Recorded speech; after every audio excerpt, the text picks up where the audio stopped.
Je suis né à Bordeaux, dans une commune à Mérignac, et en fait à 19 ans j'ai eu un accident de voiture. Et depuis cet accident de voiture, j'ai changé ma vie. Je dessinais un peu, vous savez, comme tout le monde, vous savez, quand on est enfant, on dessine un peu tout et n'importe quoi. Et ma maman m'appelait Chétane, et c'est vrai que j'étais un petit Chétane. Et à 19 ans, j'ai décidé de changer ma vie, et j'ai lu ma première bande dessinée à 20 ans. Et à 22 ans, j'ai été édité. Et par rapport à ce que j'ai fait, à Montréal, au Canada, il y a un grand studio d'animation qui était en train d'écrire un jeu vidéo, et moi j'avais fait un dessin, et sur ce dessin, ça représentait un personnage que ils voulaient que je réalise dans leur jeu vidéo, et ce jeu vidéo s'appelle Assassin's Creed, et qui a été vendu un peu partout dans le monde. Ma maman, elle a été veuve à 30 ans, j'ai perdu mon papa que j'avais 1 an et demi, elle s'est jamais remariée, je suis le dernier de 4 enfants, et c'est vrai que, étant seule, avec 2 travails, elle a repris ses études, elle est devenue infirmière, elle a passé son permis, et ça inquiétait énormément pour moi. J'avais mes frères et sœurs qui étaient partis de la maison, et ça inquiétait énormément pour moi, en me demandant mais qu'est-ce que tu vas faire? Mais qu'est-ce que tu vas faire de ta vie? Je faisais que dessiner, et pour elle, un dessin, c'était pas un métier. Et du moment où j'ai commencé à faire de la bande dessinée, et du jeu vidéo, où elle a vu, où j'étais vraiment embelli, j'avais trouvé ma voie, c'était ma passion, et je vivais bien, je vivais normalement, et je voyageais un peu partout dans le monde. Maintenant, elle m'appuie énormément, elle m'appelle tous les jours, elle me demande toujours de me reposer, et elle dit que elle est fière. Régulièrement, elle dit que je suis fier de toi, mon fils. Ma grande fille a 18 ans, et je travaillais beaucoup, je travaillais dans le jeu vidéo et dans la bande dessinée. Et des fois, je partais beaucoup au Canada, peut-être des fois pendant 6 mois, donc je les voyais très peu. Et quand je rentrais à la maison, je travaillais énormément dans mon bureau, donc soit j'étais là, soit elle voyait que mon dos, parce que j'étais toujours en train de travailler. Et un jour, il y a ma nièce qui est venue à la maison, enfin, avec sa maman et mon frère, qui a le même âge que ma fille. Ils avaient 6 ans, elles étaient assez évoluées.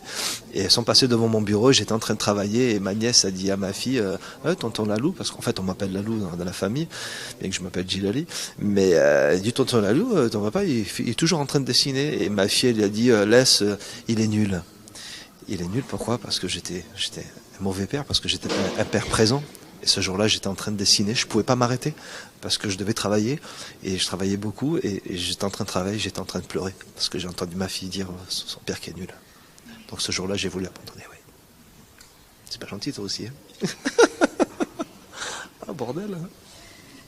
C'est sûr que comparé à l'art algérien, il y a le jour et la nuit. Honnêtement, je pense qu'en Algérie, il n'y a pas beaucoup d'artistes tels qu'il peut avoir au Maroc. Ce qui est génial et ce qui est frappant au Maroc, c'est quand on arrive, vous avez gardé vos coutumes, vous avez gardé l'histoire, vous avez gardé vos monuments, et vous faites toujours à peu près, et perpétrer un peu de descendant en descendant, un peu l'histoire du Maroc et l'histoire de l'art. Moi, j'ai été me promener dans la Médina, où j'ai vu tous ces, c'est pas des cordonniers, c'est tous ces artistes, parce que pour moi, c'est des artistes en train de travailler le bois, les sculpter, c'est extraordinaire. En Algérie, il y a plus ça, il y a plus tout ça. En Algérie, il y a beaucoup d'artistes, peintres, caricaturistes et tout, mais ici, vous avez gardé tout ça, tout cet art de vos ancêtres, et moi, je trouve ça magnifique, parce que j'aime le dessin, j'aime la difficulté dans le travail, et travailler le bois aussi, par exemple, pour moi, c'est un art exceptionnel. En animation, ça n'existe pas. Alors, ils ont découvert il y a quelques années qu'un Algérien a fait les caractères design d'un jeu vidéo, et qui est un des plus gros dessinateurs de BD. Et parce que personne ne le savait, parce que pendant 20 ans, je ne suis pas allé en Algérie. Personne ne me connaissait, et un jour, j'y suis retourné, j'ai enseigné un peu aux Beaux-Arts de Mostaganem, où je suis originaire. Et j'ai rencontré mon futur associé, qui est devenu aussi mon producteur.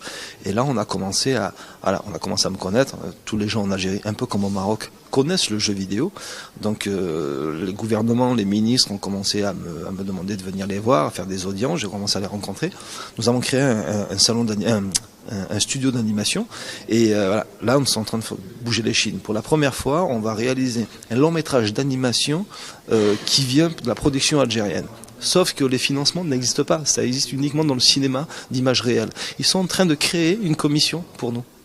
Donc on trouve ça génial, parce que la volonté est tellement énorme que voilà, je pense qu'on est arrivé au bon moment, et la volonté est là, et on est assez ravis de ça.